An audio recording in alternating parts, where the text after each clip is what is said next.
Good day, Katiktik. I have here a Huawei Nova 8i. So your device won't work properly because it's chip damage.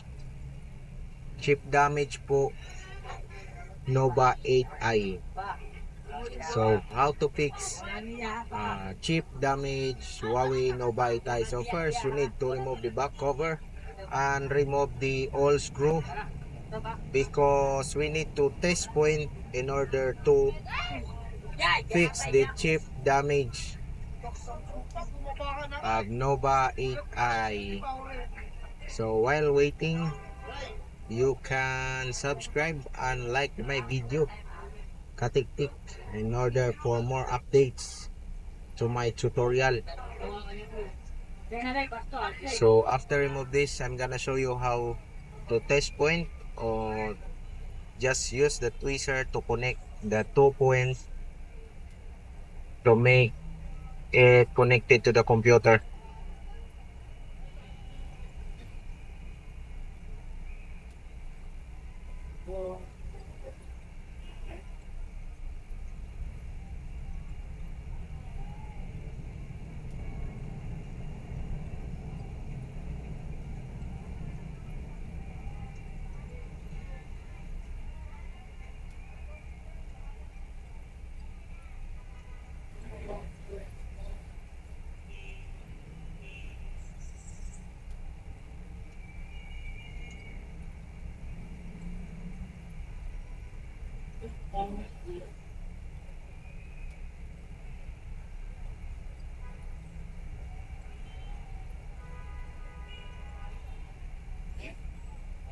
So here it is.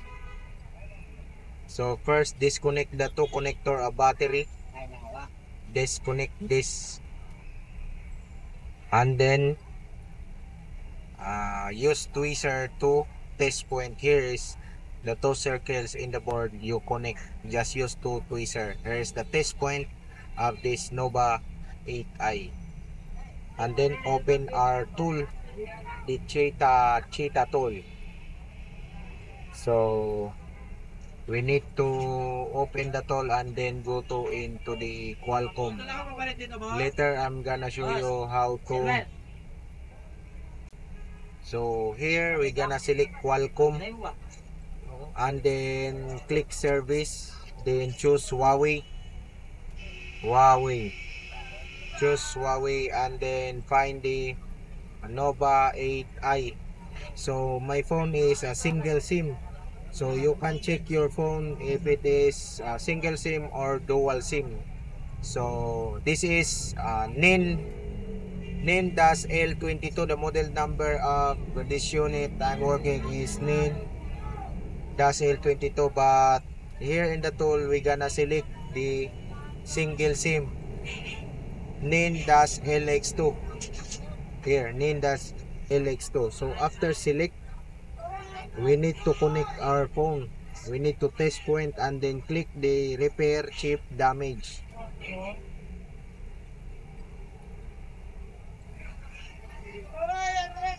So test point first. Test point and then connect to type C and then reconnect the one port of the battery terminal. Then click repair chip damage. So loader okay, servicing loader failed. So we gonna try it again.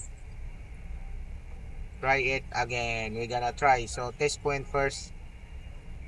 We're gonna do it again. We need to disconnect and connect to test point again. So remove the battery and disconnect also the type C. LCD. Hindi siya na. Siya na yan. Siya. Ugaad siya.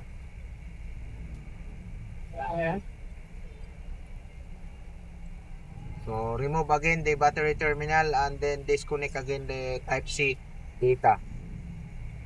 So test point again. And now it's connected.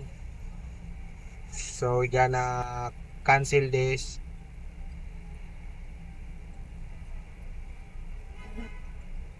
back, and then click again repair chip damage.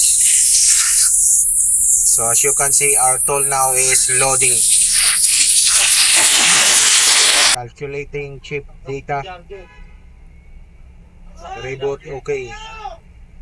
So when you see the reboot okay, so we're gonna wait our phone to open. If your phone is not open, you need to disconnect all the battery terminal and connect it again, then power on. So like this, disconnect, and then connect it again, and then power on. Just long press the power switch, and after that our phone is open, and we're gonna wait if the chip damage is already repaired.